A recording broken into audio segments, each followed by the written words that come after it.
the two parties have sent a letter to the president yesterday asking the administration not to allow Arab countries to normalize their relations with the Syrian regime. Do you have anything on this letter?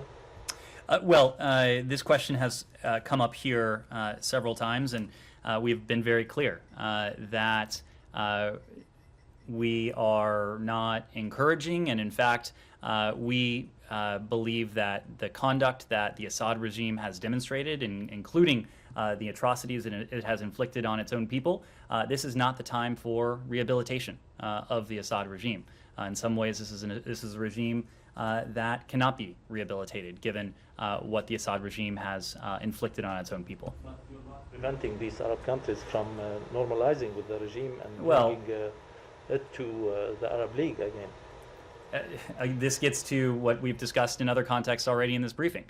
Countries are free to choose their own foreign policy course. In the course of our own foreign policy, in the course of our diplomacy with countries, and this has come up in a number of settings, both public and private, we've made very clear that now is not the time to rehabilitate the Assad regime, given the atrocities they've inflicted. Yes, sir. I have a follow-up question on the sanctions on DPRK. It seems to be, it's clearly a hostile action to DPRK. So I'm just wondering if there is any change on U.S. engagement policy to DPRK. This is number one. And secondly, the President of Republic of Korea emphasized the significance of declaration to end Korean War, despite the recent ballistic missile test by DPRK.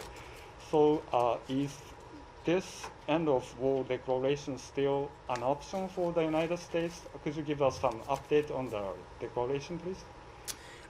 On your first question, I would strenuously object to the idea that these sanctions indicate anything other than a genuine effort to constrain North Korea's, in this case, their ballistic missile programs, which are run afoul of international UN Security Council resolutions and present a threat to potentially to the United States, to our partners and allies in the region.